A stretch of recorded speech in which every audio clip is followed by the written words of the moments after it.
ನನ್ನ ಟ್ರೀಟ್ಮೆಂಟಿಗೆ ದುಡ್ಡೆಲ್ಲೂ ಅಡ್ಜಸ್ಟ್ ಆಗ್ತಾ ಇರಲಿಲ್ಲ. ದಿನ ದಿನ ಎಲ್ಲರ ಮನೇಲೂ ಕೇಳಾಯಿತು, ತುಂಬ ಸಹಾಯ ಆಯಿತು.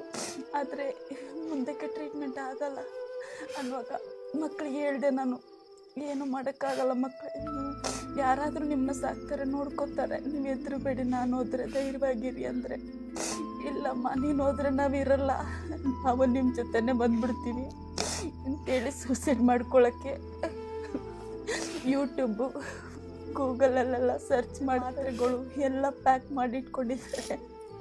ಎಲ್ಲ ತೆಗೆದು ಬಿಸಾಡಿದೆ ನಾನು ಮೊನ್ನೆ. ಪರವಾಗಿಲ್ಲ, ನಾವೇನಾದರೂ ಮಾಡ್ಕೊಳ್ತೀವಿ, ನೀನು ಹೋದರೆ ನಾವು ಬಂದ್ಬಿಡ್ತೀವಿ, ಹೇಗಾದರೂ ಸಾಯ್ತೀವಿ ಅಂತಾರೆ. ಅಮ್ಮಂಗೆ ಹುಷಾರಿಲ್ಲದೆ ಇವಾಗ ಸುಮಾರು ಟೈಮ್ ಆಯಿತು. ಅಮ್ಮನ ಉಳಿಸ್ಕೊಡಿ ಅಂತ ಎಲ್ಲರ ಹತ್ರ ಕೇಳ್ಕೊಳ್ತೀವಿ. ಅಪ್ಪನೂ ತೀರ್ಕೊಂಡು ಇವಾಗ 7 ತಿಂಗಳಾಯಿತು. ಇವಾಗ ನಮ್ಮ ಮನೇಲಿ ಇರೋದು ನಾನು, ನನ್ನ ತಮ್ಮ ಅಷ್ಟೇ. ನಮ್ಮ ಮಮ್ಮಿ, ನಾವು ಸ್ಕೂಲ್ಗೆ ಹೋದ ಟೈಮಲ್ಲೆಲ್ಲ ನಮ್ಮ ಮಮ್ಮಿ ಮನೇಲಿ ಒಬ್ಬರೇ ಇರ್ತಾರೆ. ಅವ್ರ ತಲೆ ಸುತ್ತಿದ್ರು ಗೊತ್ತಾಗಲ್ಲ.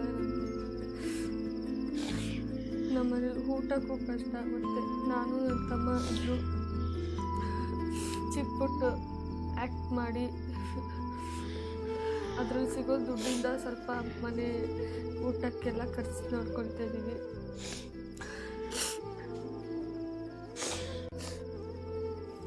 ಕರ್ನಾಟಕದ ಕಾರುಣ್ಯ ಜನತೆಯಲ್ಲಿ ಕೈ ಮುಗಿದು ನಿಮ್ಮ ಮುಂದೆ ಮನವಿ ಮಾಡ್ತಾ ಇದ್ದೇನೆ ಆತ್ಮೀಯ ಸಹೋದರರೇ.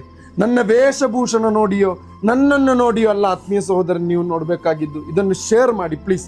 ನಿಮ್ಮ ಅಮೂಲ್ಯವಾದ ಸಮಯದಿಂದ 1-2 ನಿಮಿಷ ಕೊಡಗು ಜಿಲ್ಲೆಯ ಮಡಿಕೇರಿ ಎಂಬ ಪ್ರದೇಶದಲ್ಲಿರುವಂತಹ ಪ್ರತಿಮಾ ಎಂಬ ಈ ಸಹೋದರಿ, ನರ್ಸ್ ಕೆಲಸ ಮಾಡುತ್ತಿದ್ದಂತಹ ಈ ಸಹೋದರಿ ಇವತ್ತು ಮಾರಕವಾದಂತಹ ಶ್ವಾಸಕೋಶಕ್ಕೆ, ಲೆನ್ಸ್ಗೆ ಬಂದಂತಹ ಇನ್ಫೆಕ್ಷನ್, ಲಿವರಿಗೆ ಬಂದಂತಹ ಇನ್ಫೆಕ್ಷನ್ ಇಂದ ಜೀವನ್ಮರಣ ಹೋರಾಟ ನಡೆಸ್ತಾ ಇದ್ದಾರೆ.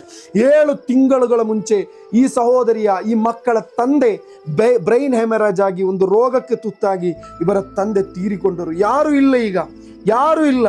ಇವರ ಜೀವ ಬದುಕಿಸಬೇಕೆಂದಿದ್ದರೆ ಡಾಕ್ಟರ್ಗಳು, ವೈದ್ಯರ ನಿರ್ದೇಶ 21,60,000 ರೂಪಾಯಿ ಬೆಂಗಳೂರಿನ ಜಾಯಿನ್ ಮೆಡಿಕಲ್ ಕಾಲೇಜ್ ಹಾಸ್ಪಿಟಲ್ ಇಂದ ಎಷ್ಟು